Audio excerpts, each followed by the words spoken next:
Analyse social role of school and teacher in Pakistani society.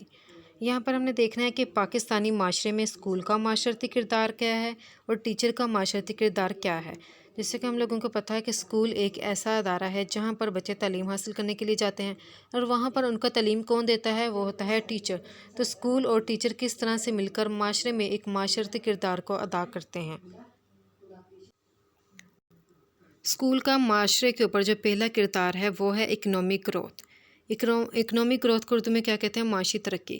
تو جب ایک معاشرے کے اندر ایسے لوگ موجود ہوں جن کے پاس کچھ خاص قسم کی سکلز ہوں، تو ایسے لوگ معاشرے کے اندر جیسے کہ سافٹ ویئر ڈیولپ کرتے ہیں، ہارڈ ویئر ڈیولپ کرتے ہیں، میڈیکل ڈیوائسز بناتے ہیں، یہ دیکھتے ہیں کہ کون کون سے پرابلمس ہیں، ان کا سلوشن فائنڈ آؤٹ کرتے ہیں۔ اس کے علاوہ نئی چیزیں جو ہے ان کو ایجاد کرتے ہیں، ان کو ڈسکور کرتے ہیں۔ تو جب ہم لوگ چیزوں کو ایجاد کرتے ہیں تو ہم لوگ ان چیزوں کو باہر کے ممالک میں بیچتے ہیں۔ بیچنے سے ہمارے پاس کیا آتا ہے؟ پیسہ آتا ہے، اور اس سے ہم لوگ مزید اپنی ضروریات کو پورا کر سکتے ہیں۔ تو اسکول ایک ایسا ادارہ ہے جس سے کسی بھی ملک کی جو اکنامک گروتھ ہے، اس کی جو معاشی ترقی ہے وہ پاسبل ہوتی ہے۔ اس لیے اسکول اس میں ایک اہم کردار ادا کرتا ہے۔ دوسرا ہے یہاں پر ڈسپلن۔ ڈسپلن ہر انسان کی زندگی کا ایک اہم حصہ ہے۔ تو جو انسان ڈسپلن ہوتا ہے، جو معاشرہ ڈسپلنڈ ہوتا ہے، وہی ایک اہم کردار معاشرے کے اندر ادا کر سکتے ہیں، اور ایسے ہی لوگ زندگی کے اندر کامیاب ہوتے ہیں۔ تو انسان کو ڈسپلن کون سکھاتا ہے؟ وہ ہے اس کا اسکول، وہ ہے اس کی فیملی۔ تو اسکول کا ڈسپلن سکھانے میں ایک اہم کردار ہے۔ تو جو انسان ڈسپلن نہیں سیکھتا وہ کبھی بھی اپنی زندگی میں کامیاب نہیں ہوتا۔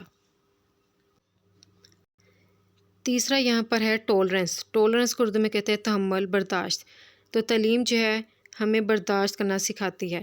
ایسا معاشرہ جہاں پر برداشت نہیں ہوتی، وہاں پر بہت ساری معاشرتی خرابیاں پیدا ہوتی ہیں، کیونکہ وہاں کے جو لوگ ہوتے ہیں وہ ان پڑھ ہوتے ہیں، وہ جاہل ہوتے ہیں۔ ایسا معاشرہ جہاں پر لوگ پڑھے لکھے ہوتے ہیں، وہاں پر ان کے اندر برداشت ہوتی ہے، اور یہ برداشت ان کے اندر کون سی چیز پیدا کرتی ہے؟ وہ ہے اسکول۔ اس لیے اسکول کا لوگوں کے اندر برداشت پیدا کرنا اس کا ایک اہم کردار ہے۔ اس کے بعد ہے ڈومیسٹک پرابلمز، یعنی کہ گھریلو مسائل۔ ایسا معاشرہ جو کہ پڑھا لکھا ہوتا ہے، وہاں پر گھریلو مسائل بہت کم پیدا ہوتے ہیں۔ ایسا معاشرہ جہاں پر کم پڑھے لکھے اور جاہل لوگ زیادہ ہوں، وہ لوگ عورتوں کے اوپر بہت ظلم کرتے ہیں، عورتوں کو جلا دیا جاتا ہے، ان کو مارا پیٹا جاتا ہے، اور ان کے خلاف جو ہے کوئی بھی معاشرے میں آواز نہیں اٹھائی جاتی، کیونکہ وہاں پر سارے لوگ جاہل ہوتے ہیں۔ لیکن اسکول ہمیں کیا سکھاتا ہے؟ اسکول کے اندر بچوں کو عورتوں کے حقوق کے بارے میں سکھایا جاتا ہے کہ ماں کا کیا حقوق ہے، بہن کا کیا حقوق ہے، بیوی کا کیا حقوق ہے۔ تو جو عورت ہے اس کو سکھایا جاتا ہے کہ مرد کا معاشرے میں کیا مقام ہے، اس کے والد کا کیا مقام ہے، اس کے بھائی کا کیا مقام ہے اس کی زندگی کے اندر، اس کے شوہر کا کیا مقام ہے۔ تو ایک پڑھا لکھا معاشرہ معاشرے کے اندر موجود دوسرے لوگوں کو، دوسرے افراد کو سمجھے گا اور یہ دیکھے گا کہ ان سب کے کیا حقوق ہے، اور وہ کبھی بھی عورتوں کے اوپر ظلم نہیں کرے گا۔ تو کم پڑھا لکھا معاشرہ یا جو جاہل معاشرہ ہوتا ہے، وہاں پر ہی لوگ معاشرے کے اندر موجود عورتوں کے اوپر ظلم کرتے ہیں، وہاں پر بچوں کے اوپر ظلم کیا جاتا ہے، ان کے ساتھ زیادتی کی جاتی ہے، اور اس کو اتنا برا نہیں سمجھا جاتا، کیونکہ وہاں پر لوگ جو ہے آواز ہی نہیں اٹھاتے، کیونکہ ان پڑھ ہوتے ہیں، اس کے علاوہ جاہل لوگ ہوتے ہیں۔ وہ ہم لوگ پاکستان کے اندر دیکھ لیتے ہیں، شاید پاکستان کا جو ایجوکیشن ریٹ ہے وہ ہے 49%، یعنی کہ ہمارے ملک کی آدھی آبادی جو ہے وہ پڑھی لکھی ہے اور آدھی جو ہے وہ ان پڑھ ہے۔ اسی لیے پاکستان کے اندر ڈومیسٹک پرابلمس بہت زیادہ ہیں، کیونکہ ان پڑھ لوگ زیادہ ہیں یہاں پر، تو وہ عورتوں کے اوپر ظلم کرتے ہیں۔ اس کے بعد ہے کمیونیکیشن۔ تو اسکول کے اندر کمیونیکیشن کے بارے میں سکھایا جاتا ہے کہ ہم لوگوں نے دوسرے انسانوں کے ساتھ بات کرنی ہے تو ہمارا بیہیویئر کیسا ہونا چاہیے، ہماری جو پرسنالٹی ہے وہ کیسی ہونی چاہیے۔ تو اسکول ہماری کمیونیکیشن کو امپروو کرتا ہے، ہماری پرسنالٹی کو امپروو کرتا ہے، تاکہ ہمارا سوسائٹی کے اندر جو امیج ہے وہ اچھا بن سکے۔ اس کے بعد اسکول کا جو اہم کردار ہے وہ ہے آئیڈینٹی۔ آئیڈینٹی کا کیا مطلب ہوتا ہے؟ شناخت۔ جیسے کہ معاشرے کے اندر ایک ڈاکٹر ہے، اس کو ڈاکٹر کس لیے کہا جاتا ہے؟ کیونکہ اس کی ایک شناخت ہے کہ وہ ایک ڈاکٹر ہے، فلاں بیماری کے لحاظ سے وہ مشہور ہے کہ وہ اس کا ایک اچھے سے علاج کرتا ہے۔ تو معاشرے کے اندر ہر ایک انسان کا ایک اپنا ہی اسٹیٹس ہے، کہ چاہے وہ ٹیچر ہے یا پھر وہ ڈاکٹر ہے۔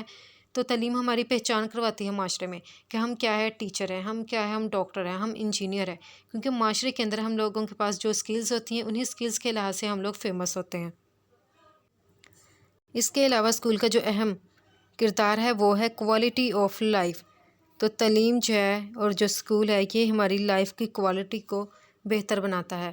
تعلیم یافتہ معاشرے میں لوگ نوکری کرتے ہیں، وہاں پر مختلف قسم کی ایجادات کرتے ہیں، تو وہ معاشرہ امیر بن جاتا ہے، وہاں پر لوگوں کی پرسنالٹی اچھی ہوتی ہے، اس معاشرے کے اندر سے جو غربت ہے وہ ختم ہو جاتی ہے اور وہ معاشرہ ایک امیر ترین معاشرہ بن جاتا ہے۔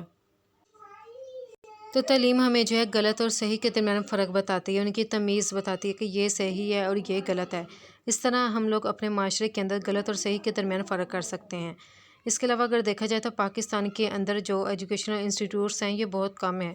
ہائر ایجوکیشن کے مطابق پاکستان کے اندر 124 یونیورسٹیز ہیں، جس کے اندر 68 پبلک یونیورسٹیز ہیں اور 56 جو ہے یہ پرائیویٹ یونیورسٹیز ہیں۔ تو پاکستان کے اندر یونیورسٹیز بھی بہت کم ہے، اور ان کے اندر اگر ہم لوگ سسٹم دیکھتے ہیں کچھ پرانے قسم کا سسٹم ہے، تو ان یونیورسٹیز کو چلانا، ان سارے انسٹیٹیوٹ کو چلانا کسی لے مین کا کام نہیں ہو سکتا، کسی ان پڑھ یا کم پڑھے لکھے شخص کا کام نہیں ہو سکتا، بلکہ ان کو چلانے کا کام ایسے لوگوں کی ذمہ داری ہے جن کے پاس کافی زیادہ سکلز ہوں۔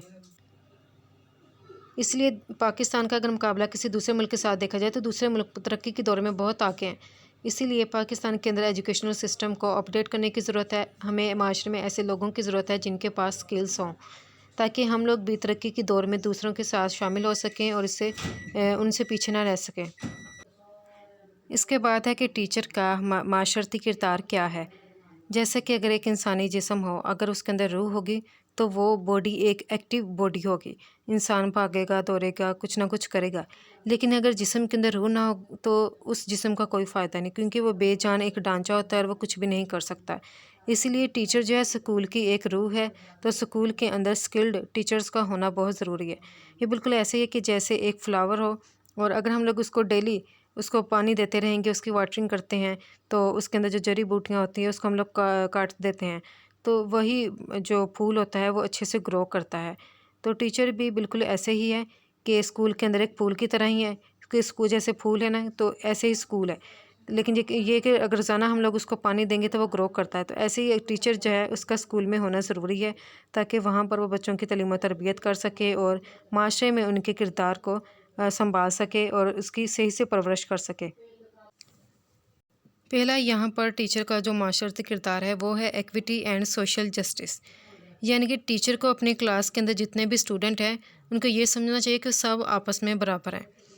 پھر دوسرا یہ کہ کبھی بھی کسی اسٹوڈنٹ کے ساتھ اس کے رنگ کی وجہ سے برا سلوک نہ کیا جائے، کیونکہ وہ تو اس کا قدرتی ایک رنگ تھا جو کہ اللہ تعالیٰ نے اس کو دیا، تو بلا تفریق جو ہے اسے ہر مذہب کے لوگوں کو، کیونکہ اسکول میں ہوتے ہیں مختلف قسم کے مذہب کے لوگ، تو کبھی بھی ٹیچر کو اسکول کے اندر موجود بچوں کو مذہب کے لحاظ سے، ان کی برادری یا ذات پات کے لحاظ سے ان کے ساتھ ایکول یعنی کہ سلوک کرنا چاہیے۔ یہ نہیں دیکھنا چاہیے کہ وہ اس برادری کا ہے، اس مذہب کا ہے، تو مجھے اس بچے کے اوپر کوئی توجہ دینے کی ضرورت نہیں ہے، بلکہ کلاس کے اندر موجود جتنے بھی بچے ہوتے ہیں وہ سارے برابر ہوتے ہیں۔ اس لیے ٹیچر کو ان سب کے ساتھ برابری کا سلوک کرنا چاہیے اور کسی کے ساتھ بھی نفرت نہیں کرنی چاہیے، سب کے اوپر ایکول فوکس رکھنا چاہیے۔ اس کے بعد ہے نیشنل انٹیگریشن، جس کا اردو میں مطلب ہے قومی وحدت۔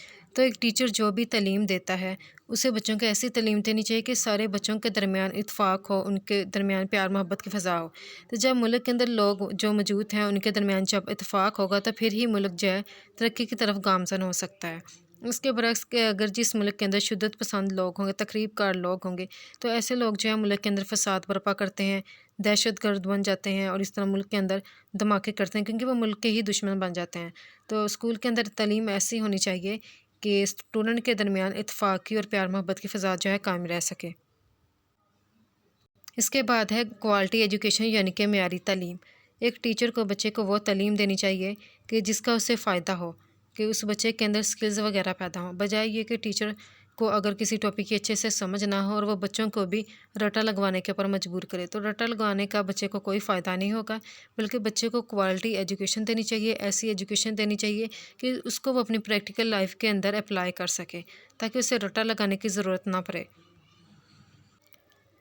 جیسے کہ بچوں کو لیب وغیرہ کے اندر تجربہ کروانے کے بجائے ٹیچر یہی سوچے گا کہ کیوں نہ میں اسے بس بورڈ کے اوپر لکھ کر ہی بتا دوں کہ یہ ہے آپ کا تجربہ کر کے اسے دکھایا ہی نہ، بلکہ تجربہ کر کے ٹیچر کو دکھانا چاہیے، تاکہ بچے کو یہ پتا ہے کہ ہم نے کلاس میں اس طرح سے کیا اور واقعی اس ایکسپیریمنٹ کا جو رزلٹ ہے وہ یہی نکلا ہے، کیونکہ جو پریکٹیکل عمل ہوتا ہے اسی سے ہی بچے اچھے سے سیکھتے ہیں بجائے یہ کہ ہم لوگ رٹا لگوانے کے اوپر فوکس کریں، ہمیں چاہیے کہ انہیں پریکٹیکل ورک کروائیں، اور پاکستان کے اندر تو ایسا پاسبل نہیں ہے۔ یہاں پر زیادہ تر تو رٹا لگوانے کے اوپر فوکس کیا جاتا ہے، کیونکہ ہمارے پاس وہ اکوپمنٹس اور جو ٹولز آپریٹرس ہیں یہ لیبس کے اندر موجود ہی نہیں ہوتے۔ اس کے بعد ہے کمپیٹنس ان 3 لینگویجز، یعنی کہ ایک ٹیچر کو کم از کم 3 زبانیں پتہ ہونی چاہیے۔ ایک تو وہ جس اسکول میں پڑھا رہا ہے اسے پتہ ہونا چاہیے کہ وہاں کی علاقائی زبان کون سی ہے، جیسے کہ گاؤں کے لوگ جو ہے وہ زیادہ تر پنجابی بولتے ہیں، تو ٹیچر کو پنجابی بھی آنی چاہیے۔ ایک تو یہ ہوگی ریجنل لینگویج، دوسری ہے نیشنل لینگویج کہ اس ملک کی قومی زبان کون سی ہے، وہ ہے ہماری اردو، تو ٹیچر کو اردو کے بارے میں بھی پتہ ہونے چاہیے۔ تیسری جو زبان کے بارے میں ٹیچر کو پتہ ہونا چاہیے وہ ہے انٹرنیشنل لینگویج، بین الاقوامی زبان، جس کے ذریعے لوگ ایزیلی دوسروں کے ساتھ رابطہ کر سکتے ہیں، ان کے ساتھ بات چیت کر سکتے ہیں، اور وہ اس وقت ہم لوگ دیکھ سکتے ہیں کہ جو انٹرنیشنل لینگویج ہے وہ ہے انگلش، یعنی کہ ایک ٹیچر کو پنجابی، اردو اور انگلش یہ تینوں زبانیں اس کو آنی چاہیے، ان تینوں زبانوں کے اندر اس کی مہارت ہونی چاہیے۔ اس لیے اسکول کے جو 4 معاشرتی کردار ہیں وہ ہے اکنامک گروتھ، دوسرا ہے ڈسپلن، تیسرا ٹولرنس، چوتھا ہے solution for domestic problem, 5th ہے اس کے اندر کمیونیکیشن، اور 6 ہے آئیڈینٹی، اور 7 ہے کوالٹی۔ اسکول کا معاشرے کے اندر یہ کردار ہے، اس کے لحاظ سے اسکول ایک اہم کردار ادا کرتا ہے۔ اس کے بعد ہے کہ ٹیچر کا معاشرتی کردار کیا ہے۔ ٹیچر کے 4 معاشرتی کردار ہیں: equity and social justice, national integration, quality education, competence in 3 languages.